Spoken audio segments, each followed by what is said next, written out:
Então, boa noite, pessoal. Estamos aqui novamente para fazer nossas práticas, o estudo do livro Roda da Vida, um caminho para a lucidez. E hoje nós vamos começar com as preces iniciais e depois a gente vai fazer um tempo de silêncio que eu vou conduzir, baseado no ensinamento do Dojo Rinpoche, que é uma instrução de prática de shamatha, né, da permanência serena. Vou só abrir aqui para a gente, então, a sadhana, para poder compartilhar com vocês, a gente fazer essa prece.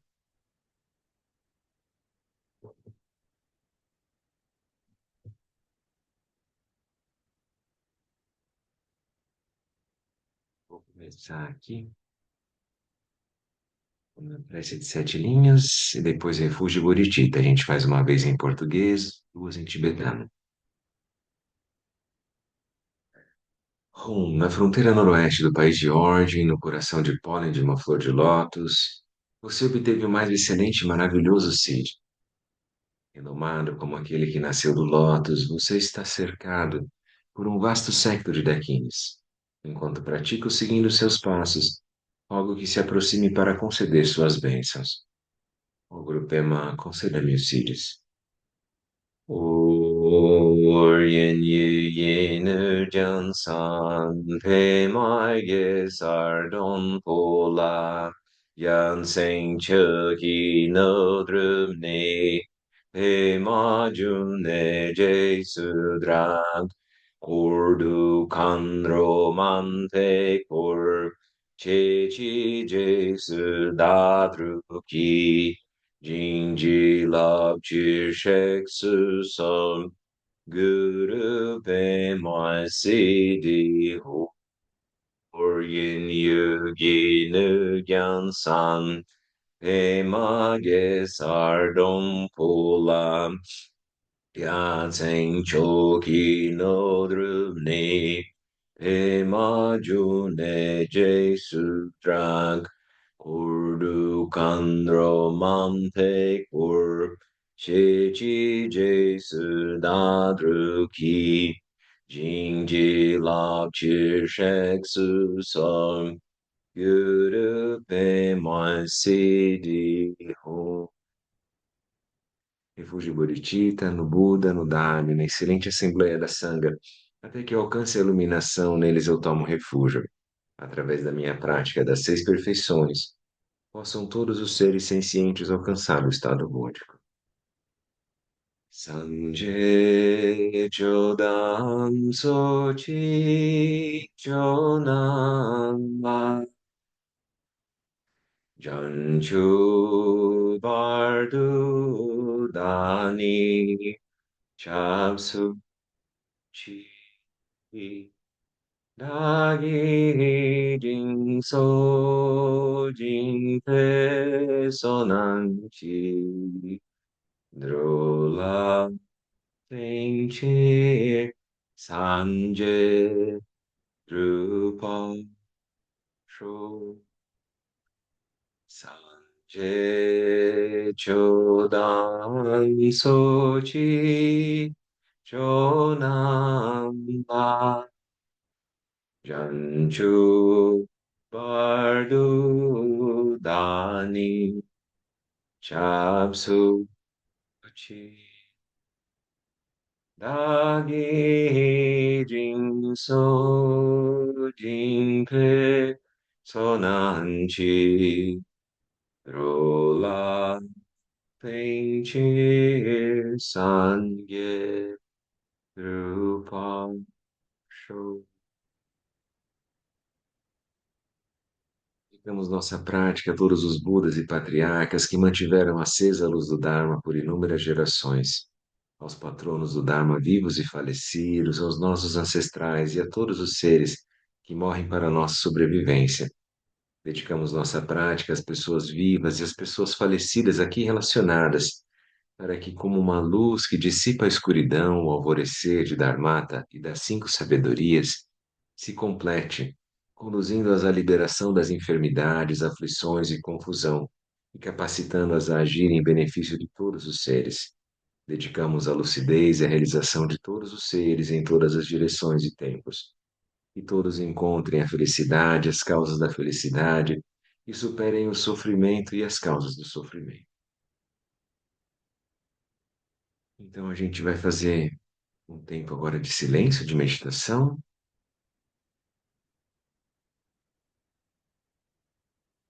Procure uma posição confortável para o seu corpo.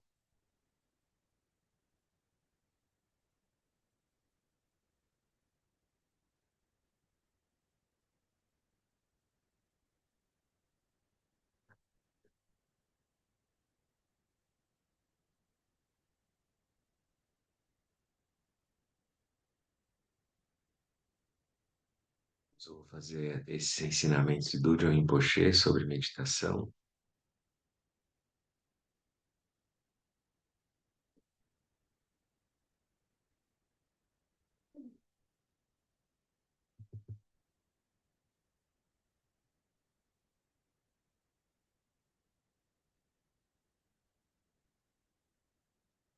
E a coluna ereta, os ombros relaxados. Faça algumas respirações profundas, serenas, conscientes.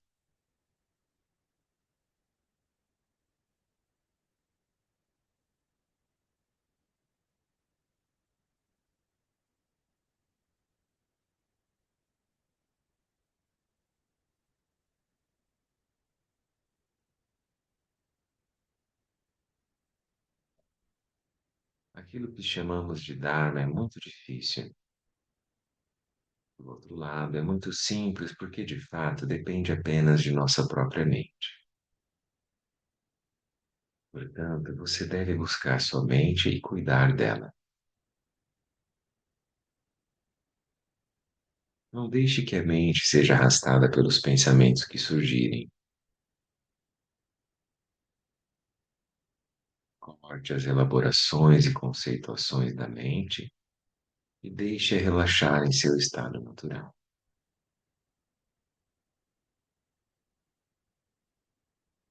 Deixe a mente simplesmente estar em seu corpo e permita que o relaxamento penetre a mente.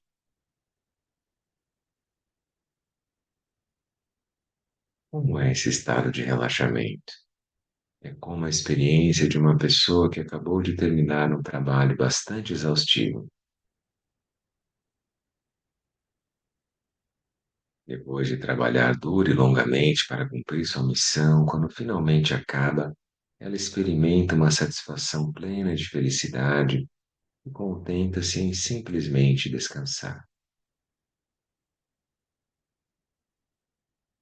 Muito naturalmente, a sua mente chega a um estado de calma e permanecerá relaxada por um tempo, sem ser aprisionada em seu padrão habitual de pensamentos descontrolados e inconcebíveis.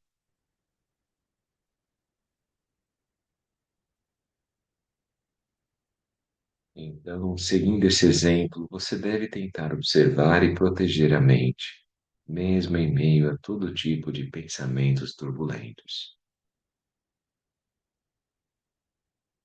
Deixe a mente em seu próprio estado natural e relaxe.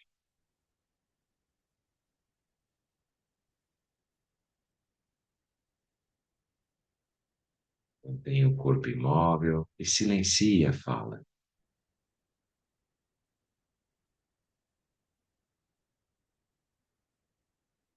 Não pense se deve ou não fazer isto ou aquilo. Basta estabelecer a mente em um estado de relaxamento e tranquilidade, sem correr atrás de objetos nem pensamentos descontrolados e loucos. Em vez disso, permaneça em um estado vividamente aberto e vazio, brilhantemente claro e profundamente relaxado.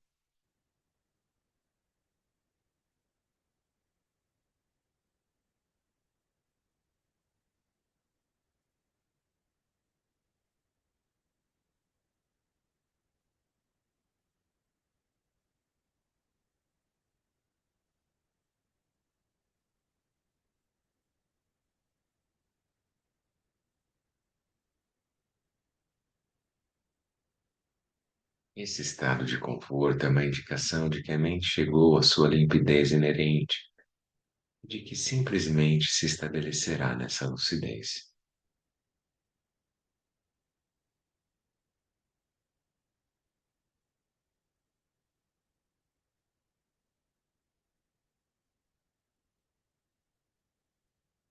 Mas ela não permanecerá assim por muito tempo.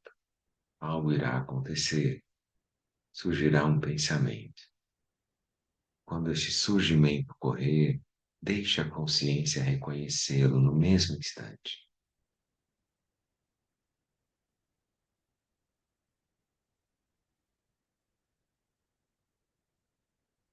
Não ache que algo está errado, apenas reconheça esse surgimento assim que ocorrer.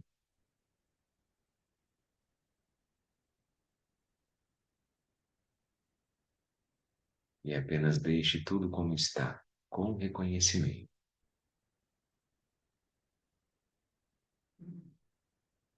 Se a mente for apenas deixada em seu próprio estado natural, ela se pacificará.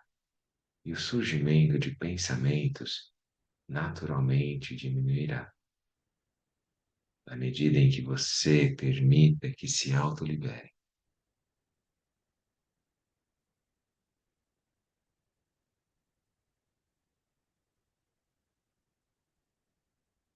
São como ondas no oceano. Eles retornam naturalmente de volta ao oceano, e este é de fato o único lugar para o qual eles podem ir.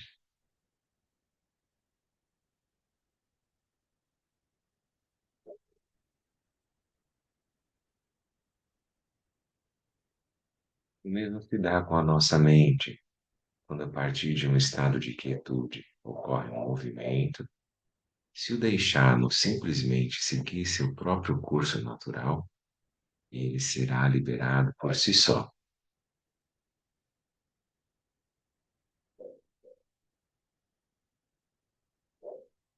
A mente será naturalmente pacificada e se tornará límpida por si só.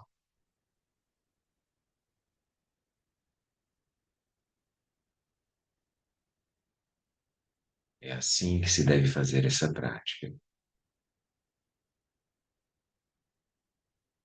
Mas, se em vez disso você pensar, agora esse pensamento surgiu, isso não deve estar certo, e ficar tentando parar o pensamento, isto será apenas mais pensamento.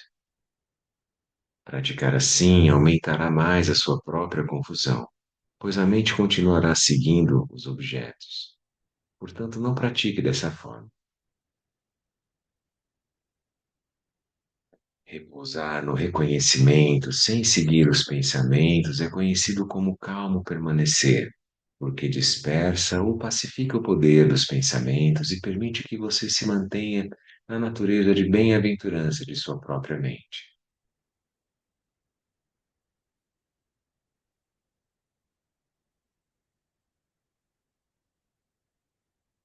E isto é o que chamamos de shamatha em sânscrito ou chinês em tibetano.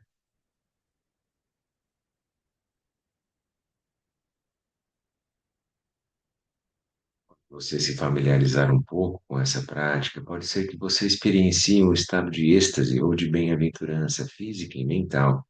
Ou, se estiver meditando durante a noite, pode ser que experiencie um estado de clareza, como se o dia tivesse amanhecido. Experiências como essas podem ocorrer e são sinais de que você está cultivando a paz e a calma de Shamatha. Não há nenhum problema em considerar essas experiências como positivas, mas seria um erro apegar-se a elas. Se você simplesmente permitir que ocorram sem qualquer apego, elas servirão de apoio à sua prática e não causarão nenhum dano.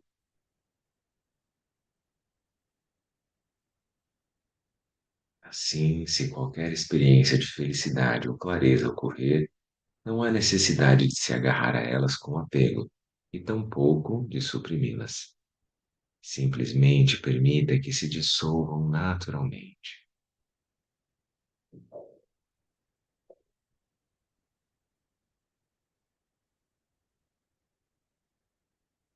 Você também pode ter o que é conhecido como uma experiência de ausência de pensamento. Este é um estado obscurecido, embotado e sonolento, em que não se tem consciência de coisa alguma. Você não está completamente adormecido, mas está embotado. Essa experiência de ausência de pensamento é de fato um aspecto do calmo permanecer, shamatha. Mas não há pensamento surgindo e a clareza inerente da mente não está presente. Isso é porque você deslizou para dentro de Alaya, a base de tudo, e você precisará se dar conta e despertar. Para se afastar desse estado, endireite o corpo, exale o ar estagnado e concentre sua atenção no espaço à sua frente. Porém, se ao invés disso você permanecer nesse embotamento, sua meditação será ineficaz e você nunca avançará. Essa experiência de ausência de pensamento é uma falha na meditação e deve ser eliminada assim que ocorrer. Aguçar a consciência é também muito importante. Praticar dessa maneira é o caminho para desenvolver o calmo permanecer.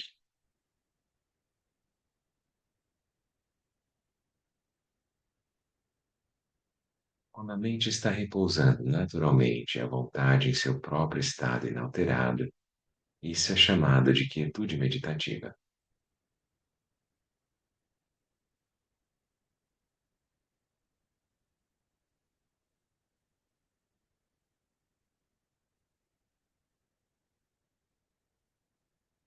Se a partir desse estado de quietude surgir um pensamento, isso é chamado de movimento. E aquilo que sabe quando a mente está em quietude e reconhece qualquer movimento é a consciência ou ripa.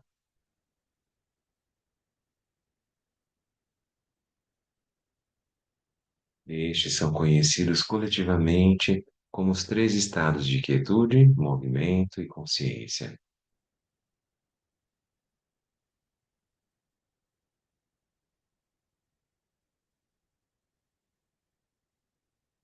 Quando se é iniciante, a menos que você faça essa prática formalmente em sessões de meditação adequadas, você não será capaz de permanecer em paz.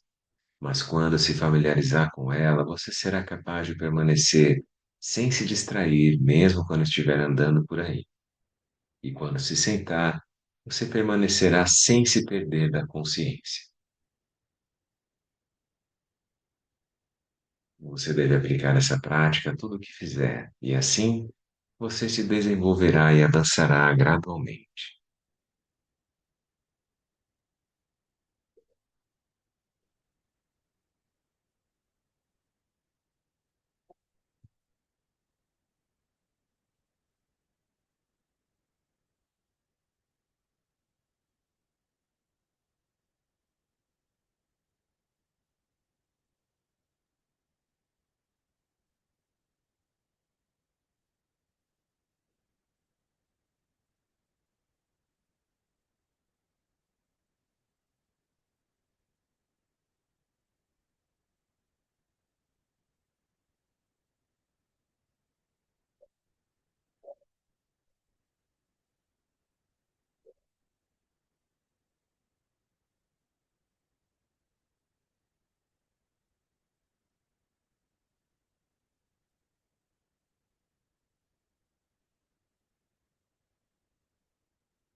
Muito bem, pessoal. Então vamos voltando.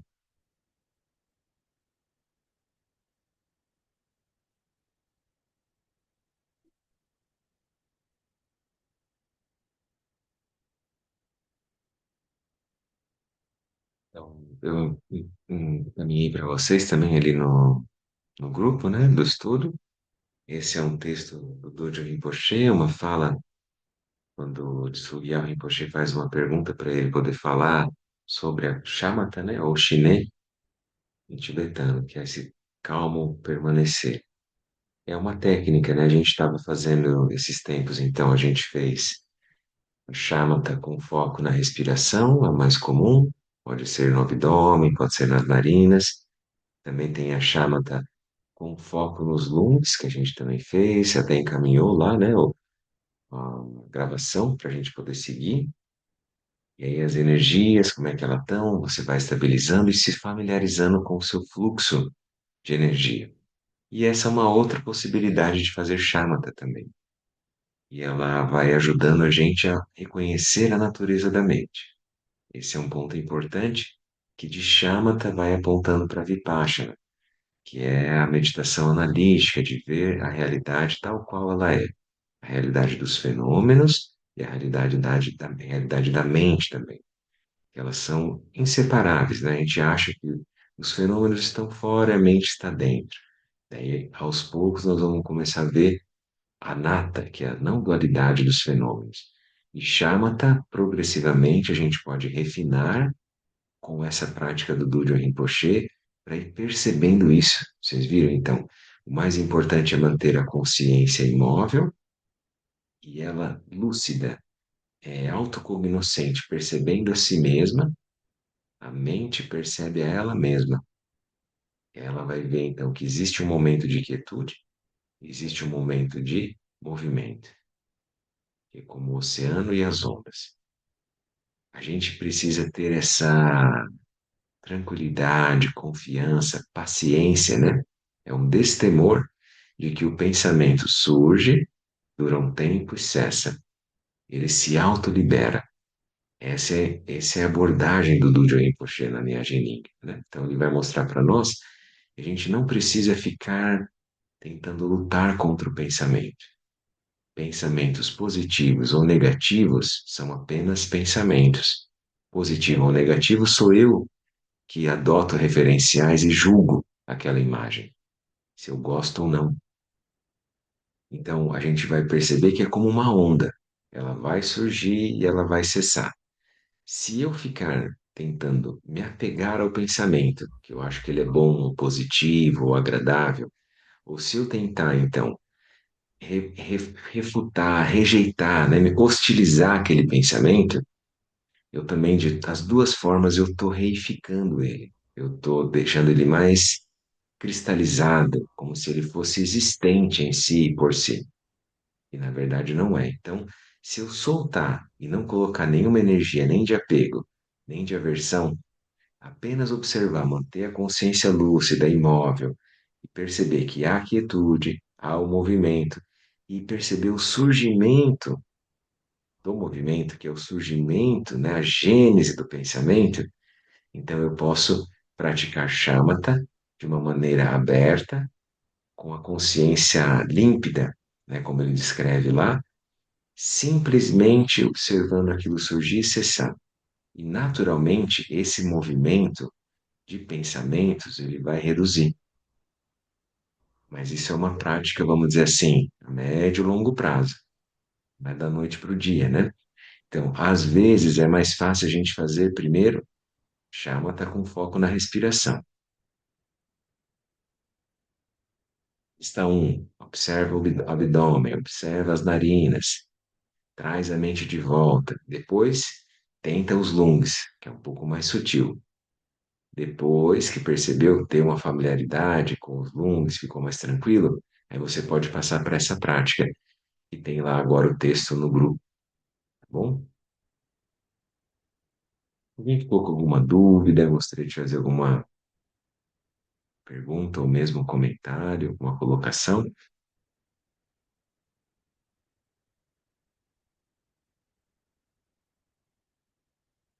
Tranquilo?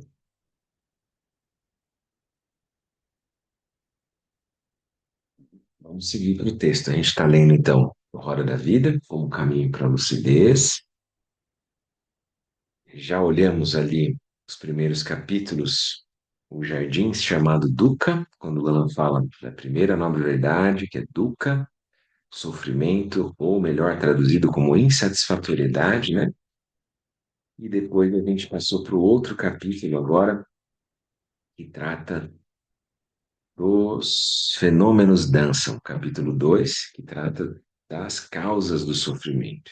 E aí a gente está estudando os 12 elos da originação interdependente, e nós olhamos os primeiros cinco, agora a gente vai para o sexto elo, Sparsha ou contato. Muito bem. Agora a gente está indo na página 61, o sexto elo. Parsha é a utilização das seis faculdades dos sentidos, o encontro dos sentidos com os objetos. Na sexta etapa dos 12 elos da originação interdependente, estabelecemos o contato e usamos a materialidade como se fosse nossa expressão. A figura da roda da vida, Sparsha, é simbolizada por um bebê no seio da mãe ou por um casal de namorados. Quando surge Sparsha, surge o corpo operando no seu universo. Vocês lembram, né? A gente fazia um apanhado aqui, né? Um recorte das últimas práticas, né? Os encontros que a gente fez, os primeiros elos. Primeiro elo, a vidya, a separatividade, né? Então, a visão, a não visão, vamos dizer assim, né? Cegueira ou ignorância. Quando eu percebo o mundo de forma dual, existe o objeto, existe o observador. A partir de avidya, surge o segundo elo. Daí vem as marcas mentais, samskaras. As marcas mentais são os nossos condicionamentos, são os referenciais que a gente adota. A partir das marcas mentais surge a sensação de um eu, que é Vijnana, a consciência dual. De Vijnana, aí vai surgir Namarupa, nome e forma. Eu busco algo para estabilizar a experiência do eu. E aí eu vou desembocar no quinto elo, que são os cinco sentidos, mais o sexto sentido abstrato da mente. Olhos, ouvidos, nariz, língua, corpo, tato, né? E aí a mente, de uma forma abstrata, o sentido da mente.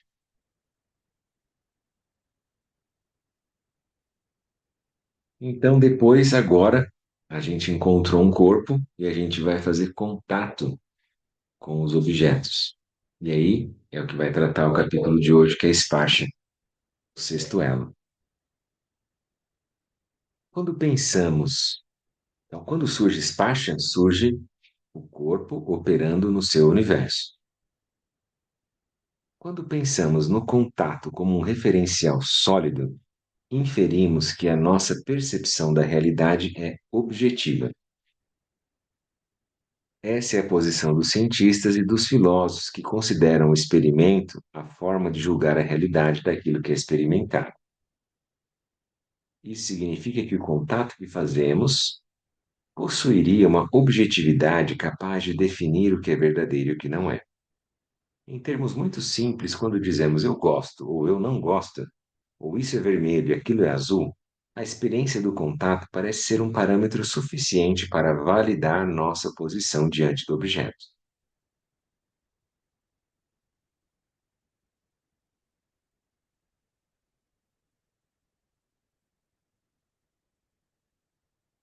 Pensamos no contato como um referencial sólido, inferimos que nossa percepção da realidade é objetiva. Aí vocês vão lembrar, né? Aqui a gente lembrar daquele ponto que é muito importante, que a gente está dentro de bolhas de realidade. Se eu não pensar nessa abordagem, eu vou achar que eu estou na realidade em si, que é como se fosse assim, ó, existe o mundo, existem os fatos, a realidade, e o que eu percebo é real, sólido, final. Isso é a visão do materialismo, da ciência, né, da filosofia natural. No budismo, nós temos que olhar que é uma experiência de mundo, não é o mundo em si. Por quê? Porque dependendo do referencial, eu construo a minha experiência de uma outra forma. Eu vejo o mundo de um outro jeito. Se o mundo fosse igual, todo mundo veria da mesma forma, mas as pessoas não veem, as pessoas constroem de formas diferentes. E nós mesmos, 10 anos atrás, construíamos o mundo de uma forma. Daqui 10 anos nós vamos ressignificar e vai ser de uma outra forma. É só lembrar lá dos exemplos que a gente deu antes, lembra? O cubo, dependendo do referencial que eu adoto, eu vejo um cubo, ou eu vejo outro cubo. Ou eu vejo só o hexágono, ou eu vejo só riscos. Lembra disso? Então depende do referencial, eu vejo o mundo. Então é uma experiência de mundo. Se a gente consegue perceber isso, já cai um pouco a arrogância, o orgulho, aquela sensação de saber a realidade tal qual ela é.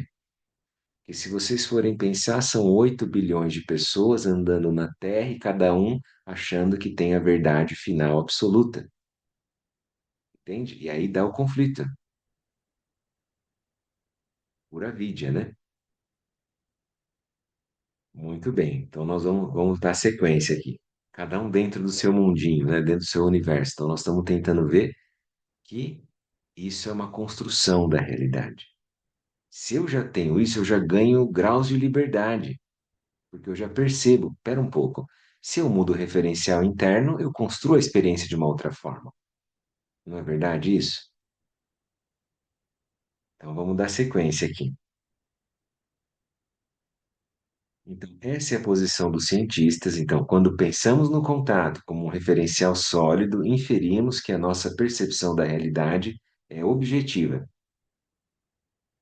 Essa é a posição dos cientistas e dos filósofos que consideram o experimento a forma de julgar a realidade daquilo que é experimentado. Isso significa que o contato que fazemos possuiria uma objetividade capaz de definir o que é verdadeiro e o que não é. Em termos muito simples, quando dizemos eu gosto, ou eu não gosto, ou isso é vermelho e aquilo é azul, a experiência do contato parece ser um parâmetro suficiente para validar nossa posição diante do objeto. Como se fosse a concretização de avidya aqui, né, da dualidade. No sexto elo, passamos a usar os sentidos físicos, mas ficamos muito limitados dentro disso, como um macaco preso dentro de uma casa.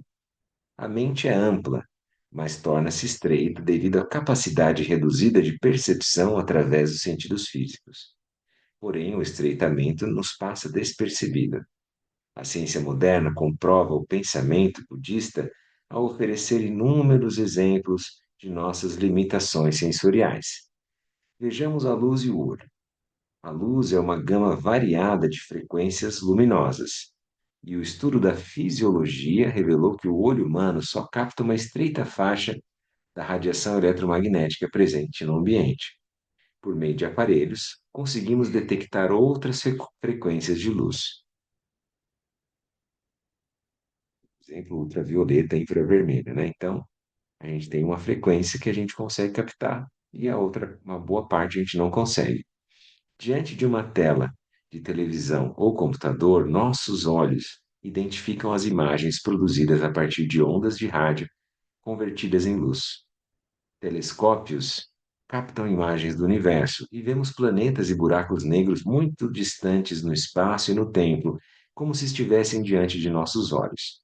Vemos coisas que antes não veríamos naturalmente e podemos perceber que nossos olhos não veem tudo o que pode ser visto. Nossos sentidos físicos são limitados, mas temos a sensação inconsciente de achar que o universo se resume ao que aparece a eles. A maior parte dos objetos que conseguimos pensar são produtos de experiências sensoriais. Nesse ponto, já é difícil imaginarmos alguma coisa que não possamos ver, ouvir, cheirar, saborear ou tocar. Nossa mente opera limitada à restrição natural dos sentidos físicos. Quando fazemos contato, a percepção do objeto e o contato com ele parecem a mesma coisa. Isso é a operação da delusão. Feche os olhos e tente ver alguma coisa. Abra os olhos. É simples. O que temos é o olho que está vendo.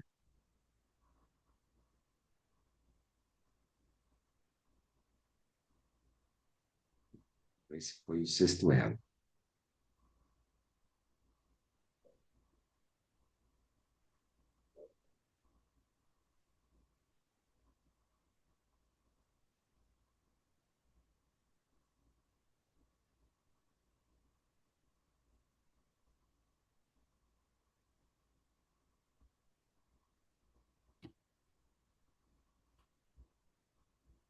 Eu acho que o Sparsha, né, o sexto elo, O mais importante para a gente lembrar mesmo é que a gente utiliza os sentidos físicos como uma forma que para nós é como se fosse constatar o mundo, como se a gente estivesse filtrando, percebendo a realidade objetivamente.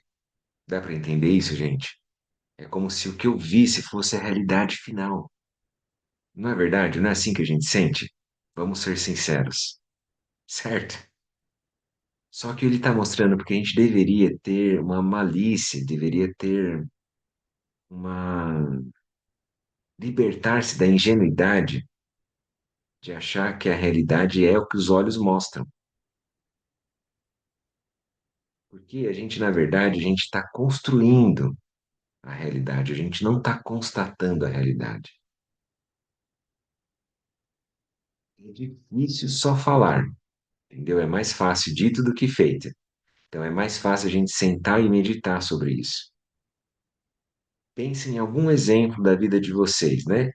Algo que você sentia que você estava constatando a realidade, mas só que no final você estava construindo aquela experiência.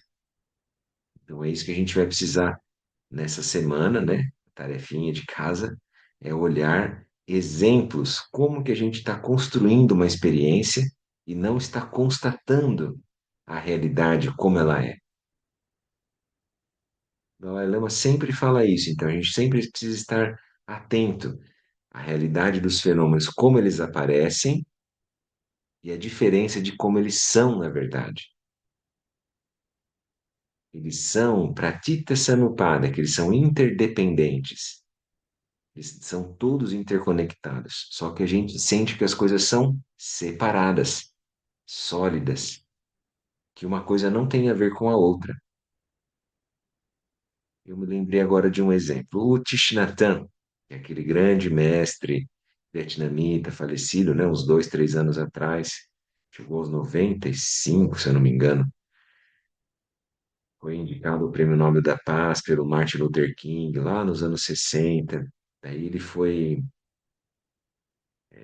extraditado, né? Não podia mais ficar no Vietnã porque ele não tomava partido. Ele não era nem dos comunistas e nem dos capitalistas. Eles ajudavam todo mundo, independente. Aí eles apanhavam dos dois lados. Então, quem quiser ler, né, a história do Thich Nhat Hanh, é muito bonito, tem vídeo, filme, e mesmo quem quiser ler o livro dele, né, o clássico ali do Nuvens Brancas, né, Velho Caminho, Nuvens Brancas, que é a história do Buda, é muito linda. Então, era um erudito e tinha a realização completa, né, como se fosse um Dalai Lama vestido de preto. Então, assim, o que ele falava? Eu me lembro. Daí ele acabou sendo erradicado e ficou morando na França. Mas ele deu muitos retiros na Europa, nos Estados Unidos, e teve inclusive no Brasil na década de 80. Ele pegava um graveto, uma vez eu me lembro desse vídeo, e ele mostra assim o graveto e fala para nós assim, ó, esse graveto tem o lado direito e a esquerda.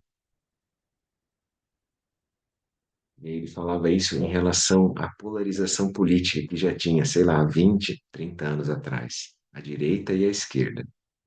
E aí ele mostrava, se eu for da direita ou se eu for da esquerda e achar que eu devo aniquilar o outro lado, quebrar um pedaço e jogar fora, eu volto para um pedacinho menor que vai voltar a ter direita e esquerda.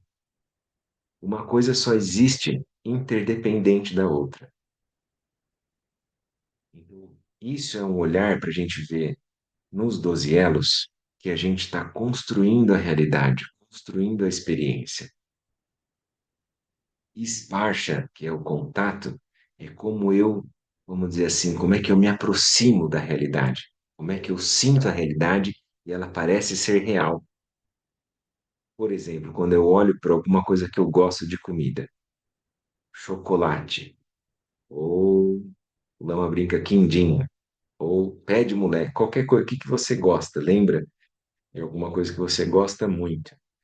E aí parece que vem daquela coisa, não parece?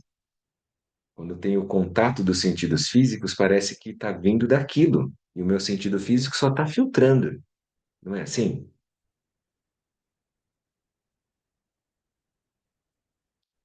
A questão é, vamos supor que é chocolate que você gosta muito. Pensa no qual você gosta mais, no Lindt, sei lá, qualquer um. Daí a pessoa vai lá e ganha 3 quilos de chocolate. E ela começa a comer, começa a comer, começa a comer. Ela vai comer os 3 quilos. Como você acha que vai estar no final? É o mesmo chocolate, mas a experiência vai mudar. Vocês estão entendendo o que eu estou querendo dizer? Que o contato é a experiência que eu construo. Quando aquilo é raro, por exemplo, vai ter só um quadradinho, uma coisa muito boa. Daí eu construo de um jeito. Entende? Agora, se eu pegar aquele mesmo chocolate, se fosse a propriedade do chocolate, não ia ter fim. Eu podia comer quanto fosse, que aquilo ia vir sempre era bom. Mas no final a pessoa está nauseada, querendo, vai dar uma diarreia, vai vomitar, qualquer coisa.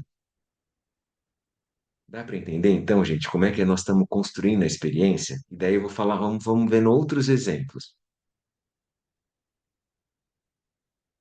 Pode pensar, por exemplo, pode alguém quiser falar, dar algum exemplo? Gabriel, Oi, Pedro. hein? Cheguei atrasado hoje. Imagina. Não, eu estava pensando no seguinte, né? Que a gente ir por partes, né? Pelo que eu estou entendendo, Esparta depende muito dos sentidos, né? Mas ao mesmo tempo não é o elo anterior. É isso que eu estava falando, é uma aproximação. Então eu estava me lembrando quando eu estava em Salvador agora, semana passada, e aí uma coisa que me chamava a atenção muito era a cor da água, né? Eu me acordava bem cedo todo dia antes de ir trabalhar e aí ia na praia. E quando eu chegava na praia, ainda não estava sol. O sol não tinha batido assim, né? Na areia, na água. E aí aquela água, quando o sol não tinha batido, ela parecia turva. Mas aí quando o sol batia, ela na água e ele refletia no fundo, né? E eu conseguia ver a areia por conta da luz do sol, aí a água parecia transparente. Só que na real a água estava transparente o tempo inteiro, né? O problema era a falta de sol ali. Mas aí é a mesma coisa, por exemplo, se o dia tiver muito nublado, a água vai ter uma cor, né? Se tiver mais ou menos, a água vai ter uma outra cor, dependendo da proliferação, da quantidade de algas que tem ali, aí já vai ter uma outra cor, ou seja, e no fim das contas eu não estou vendo nenhuma cor, eu estou vendo só luz refletindo dos meus olhos, né? O meu cérebro que está mandando a mensagem de que ali é verde, ou é azul, ou é fosco, ou é transparente. Então, é por aí assim, Gabriel, que a gente está Então, é pensando? a maneira como a gente começa a olhar, né, Pedro? Porque é aquilo que a gente falou, precisa de várias causas e condições para a gente poder apreender o fenômeno.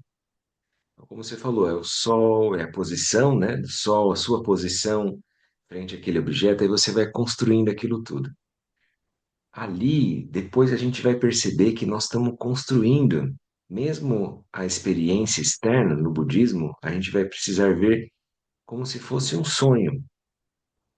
Na shamatha, a gente praticou para estabilizar a mente. Quando a gente faz, por exemplo, uma prática de yoga dos sonhos, e você vai buscar ter lucidez dentro do sonho, você vai perceber que você vai emanar um corpo de sonho quando você começa a sonhar. Você dorme e sonha. Você surge como um personagem lá dentro. E é como se fosse a gente surgindo como um corpo de fora, vamos dizer assim, na realidade, né? No mundo real, entre aspas. E aí eu surjo como um corpo. No sonho, eu tenho a experiência certinha de que tudo no entorno tem uma concretude, tem uma realidade. Então, no sonho, você também pode sonhar com o mar de Salvador, você pode ter toda aquela experiência. Você entende, Pedro? Então, ali eu também estou construindo o contato, como se fosse dual. É como se tivesse, assim, amplificando a vida. Então, eu potencializei a vida, porque agora, cara, é real. Olha lá, olha os objetos. Eu apreendo, eu toco neles, eles são reais. Eles existem em si por si. Eles não dependem da minha mente.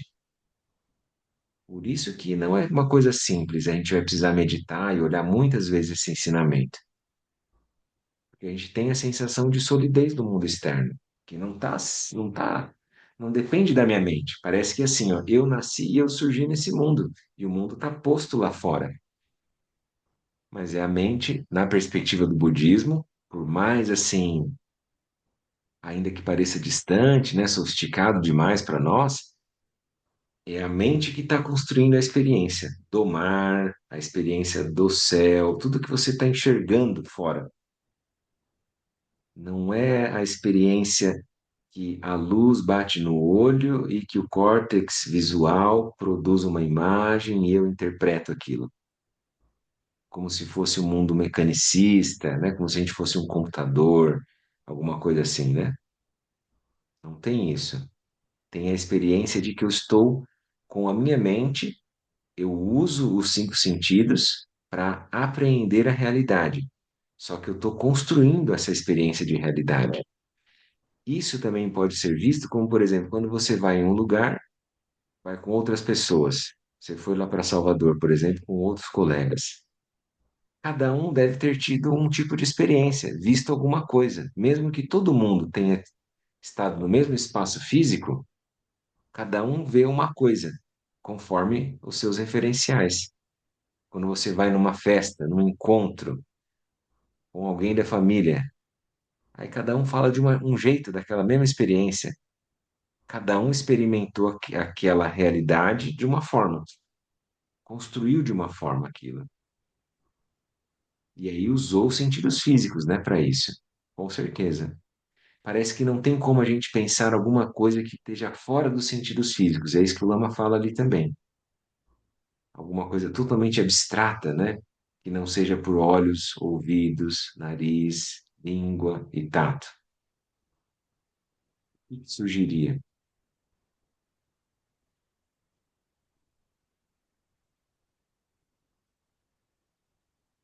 Não sei se está fazendo sentido isso que nós estamos falando. É uma coisa agora está mais abstrata, está mais complexo, né? Ele está pegando a mídia e está tornando ela mais densa, vamos dizer assim.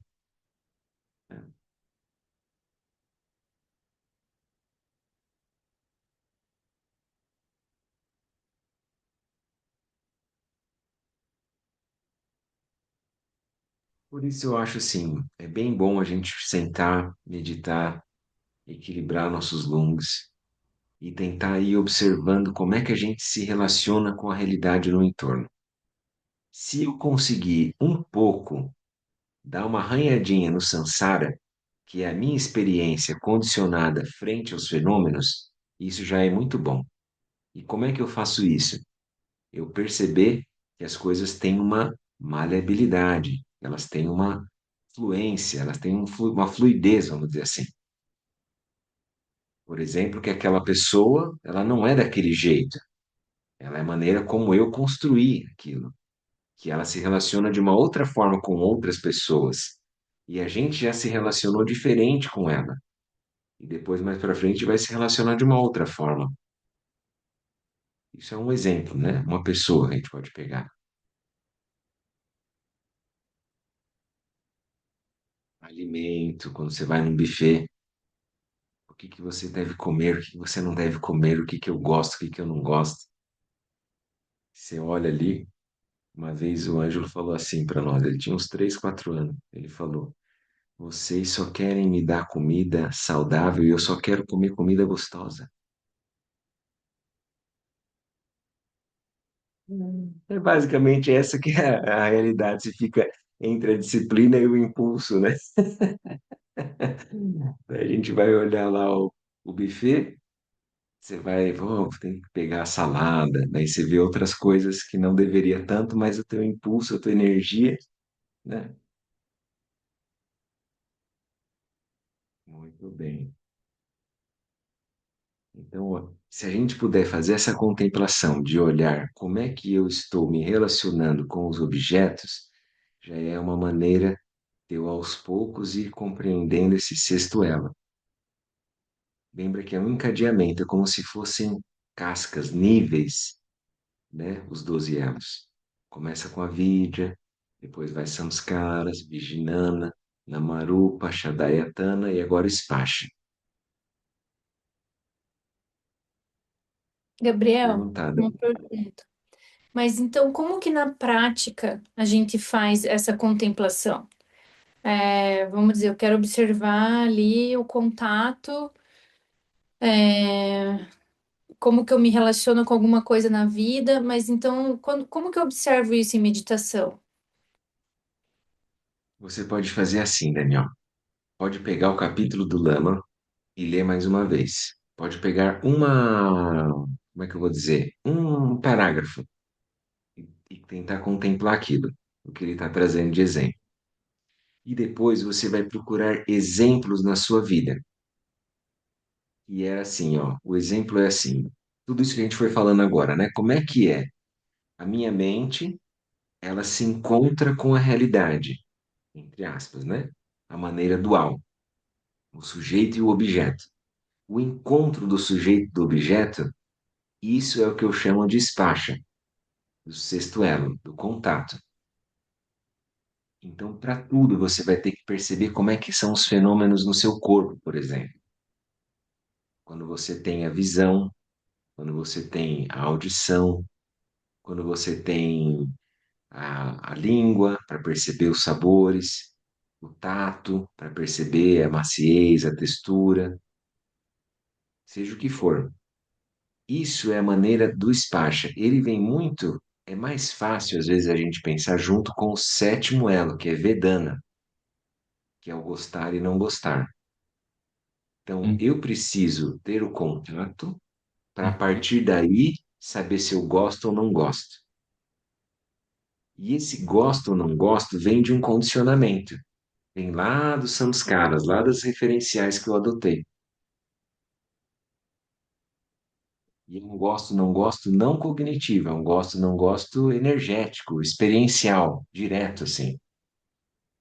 E aí você pode olhar, então, agora as experiências do seu dia a dia e perceber se você está, como é que você está construindo elas. Se você conseguir, como é que eu vou dizer?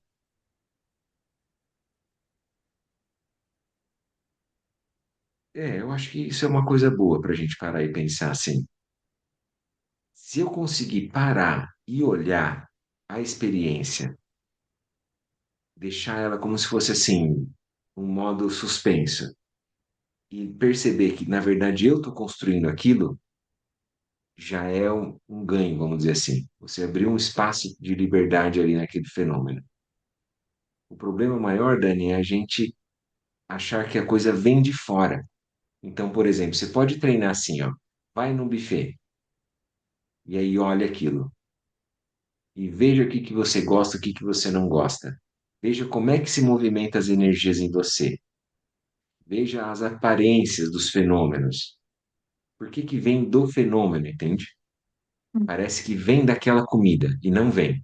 Aí você vai pensar numa pessoa que você goste, que você seja neutra, que você não goste, por exemplo. E aí parece que eu tô construindo a pessoa com meus olhos, meus ouvidos. Eu gosto da voz da pessoa, ou eu não gosto da voz da pessoa. Eu gosto do abraço, ou eu não quero nem ver. Isso vai vir mais forte quando a gente olhar na semana que vem Vedana, né?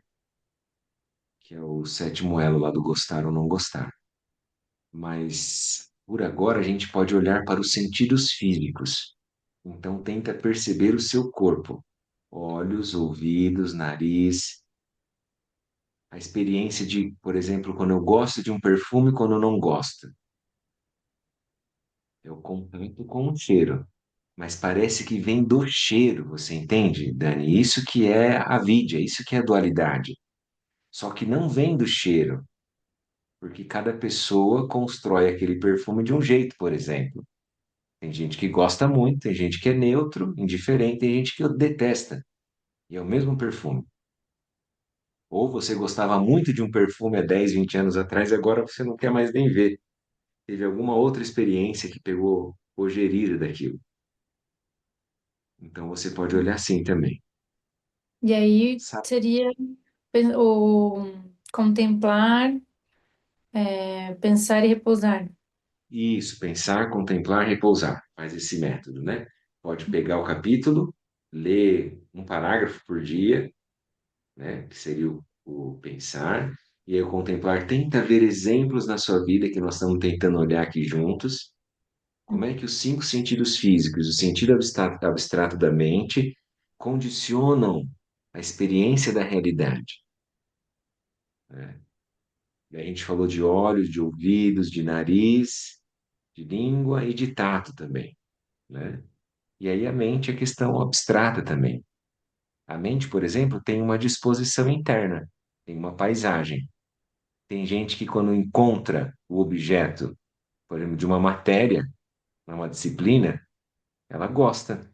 Tem gente que não gosta. Então tem gente que gosta de matemática, tem gente que não gosta.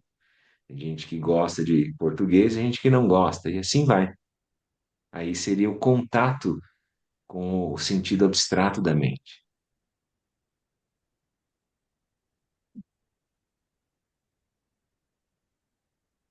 Mas aí isso também tem a ver com as marcas mentais e com outras Isso, experiências, né? eles não estão separados, é isso que a gente tem que ver. Os seis elos, eles são uma experiência em si, os 12, na verdade, né? Mas nós estamos olhando a primeira parte, que é quando surge a corporeidade, vamos dizer assim, o corpo físico ali, como é que eu me relaciono com a realidade. Então, o mais importante é a gente ver isso que eu estou falando agora, nós estamos conversando já da vacuidade dos fenômenos. Os fenômenos não existem em si por si. Entende? Que, na verdade, eles surgem numa construção, num contato, numa relação, numa coemergência. Então, isso já dá uma desestabilizada naquela cristalização de construir a realidade do jeito que eu acho que ela é. Então, isso que é o mais importante, é esse tino, vamos dizer assim, essa é uma constatação, uma questão fina, assim, de você perceber, uma percepção refinada, assim, que eu não fique mais acreditando que a realidade é sólida desse jeito, cristalizada final. É sempre assim. Tipo, aquela pessoa é sempre desse jeito. Aquela situação é sempre daquela forma. Tem que perceber que, na verdade, a minha experiência está construindo aquilo. Quando a gente olha agora o contato, né? Tá fazendo sentido isso que nós estamos falando, pessoal? Tudo bem? Muito bem. Alguém tem mais alguma pergunta, alguma colocação? Com licença, boa noite, Sanga, boa noite, Gabriel. Ô, Eu tenho Fred, uma pergunta voltando um pouquinho no terceiro. Oi, prazer estar com vocês. Eu tenho acompanhado todos os encontros. Hoje, com o celular novo, consegui entrar. que bom. Voltando um pouquinho no terceiro e quarto elo, que são, segundo o livro, juntos, me chama muito a atenção quando o Lama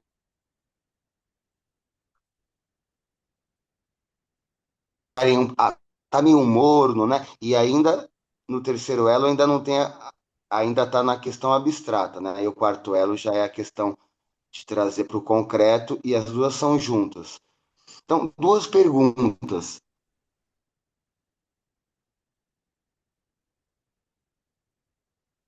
Cortou aí, para estar Fred. sentindo que está morno, né? E isso também pode ser chamado de um klessa, tipo,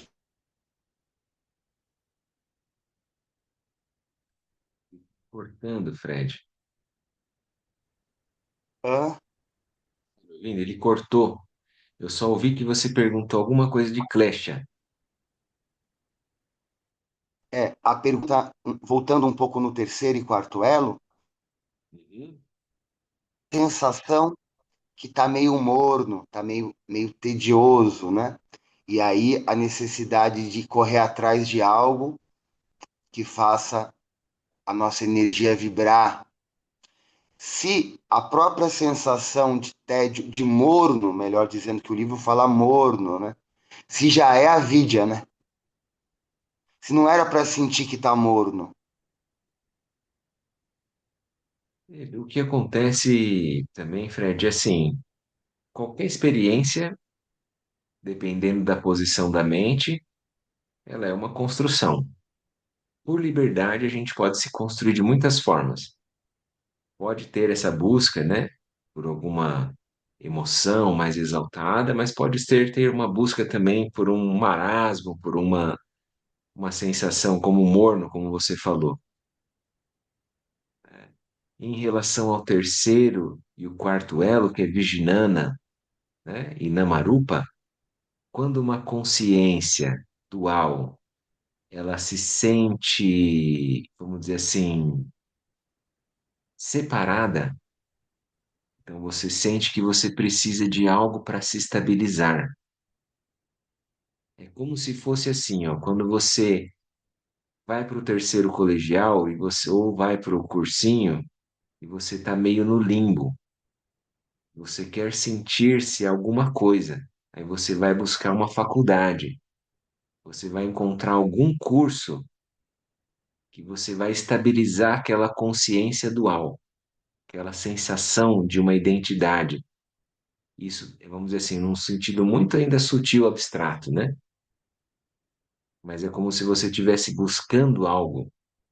Quando a pessoa perde um emprego, quando a pessoa perde um relacionamento, e depois quando a pessoa perde o corpo também. No bardo, ela vai buscar alguma coisa, que é o renascimento, vai buscar um corpo para poder estabilizar a experiência da mente dela. Isso é um klesa? É uma sensação de klesa, de desconforto? O klesha são as emoções perturbadoras, são as aflições. Então, quando a gente olhou lá nos encontros anteriores, a gente olhou os seis reinos, né, da roda da vida. Então, cada emoção perturbadora seria um klesha. Sensação Orgulho, de morno é um inveja, klesa? desejo e apego, medo, raiva, carência, ignorância.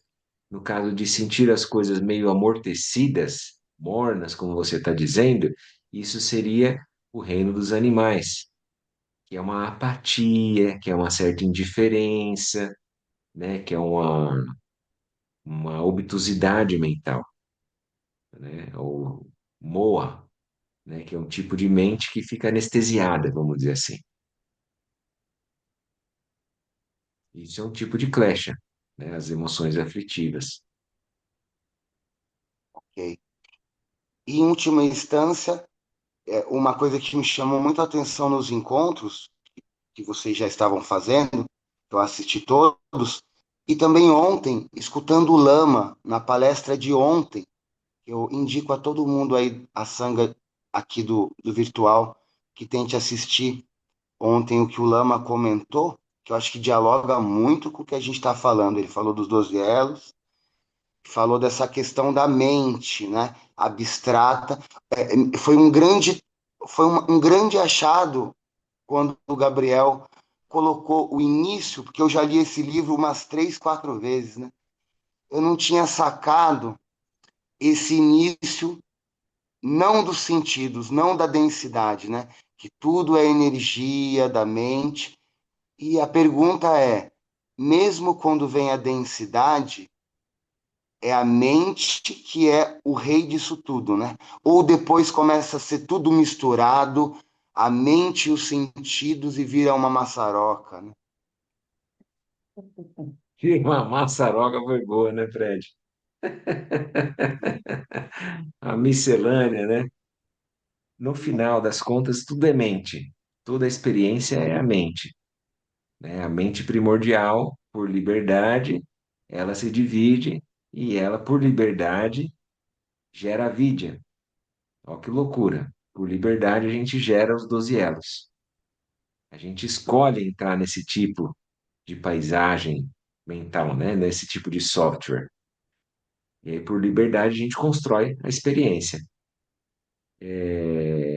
Quem quiser assistir, vale muito a pena mesmo. Eu assisti também o Encontro do Lama, depois eu vou colocar lá no grupo, né, o link. Acho que vale a pena, sem poder acompanhar o Lama, vale a pena a gente ouvir, né, e trazer essa conexão com o nosso dia a dia, com as experiências, né? Mas eu acho que, a grosso modo, né, ficou, vamos dizer assim, de uma maneira geral, panorâmica, a gente conseguiu ver o que que é o sexto elo, né, Spacha? Talvez vai ficar mais claro a gente olhando junto com o sétimo elo na semana que vem, que é o Vedana. Quem precisar, né, ou quiser ler o sétimo elo, pode ler, fica à vontade. Mas é isso, a gente chegou agora na metade dos 12 elos, então a gente está construindo essa experiência,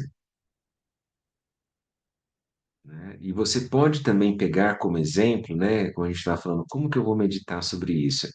Você pode pegar uma experiência sua e vai olhando como é que foi surgindo os 12 elos naquela experiência. Como é que foi do primeiro ao sexto, por exemplo? Qualquer experiência que seja, a experiência do nosso corpo, a experiência dos relacionamentos, a experiência no trabalho, no estudo, qualquer coisa. Você vai perceber que ali também, se você tem a sensação de uma bolha de realidade, se é um mundo particular, construído, eu tenho que observar isso. Eu vou ver que ele foi sendo construído, foi sendo articulado. Tá bom? Então vamos fazer um pouquinho de silêncio e a gente faz a dedicação, então.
Que os méritos desse encontro se expandam e toquem a todos, que o Mestre Universal da Paz e da Compaixão, Sua Santidade o Dalai Lama, juntamente com todos os mestres de todas as tradições que veiculam essa mensagem, tenham longa vida. Que todos estejam a salvo de gerar pensamentos negativos, obstáculo mais destrutivo. Que estes pensamentos nunca surjam em nossa mente.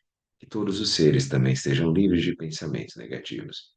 Neste exato momento, possam nem mesmo os nomes, doença, fome, guerra e sofrimento, ser ouvidos pelas pessoas e nações da Terra, mas possam sim sua conduta moral, mérito, riqueza e prosperidade crescer. E possam a suprema bem-aventurança e bem-estar sempre surgir para elas.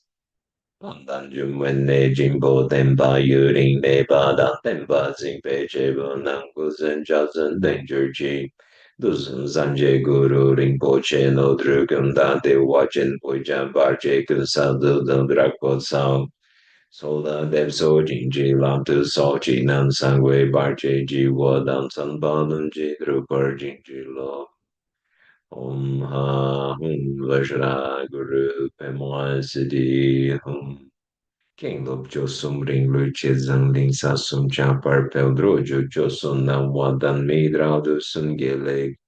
Show. Boa noite, pessoal. Mais uma vez, obrigado pela companhia. Tamo junto, né? Boas práticas para todo mundo. Um abração. Obrigado a você, Gabriel. Boa noite, até mais. Tchau, tchau. Boa Gente, noite. semana. Tchau, tchau. Boa Até. noite, tchau, tchau.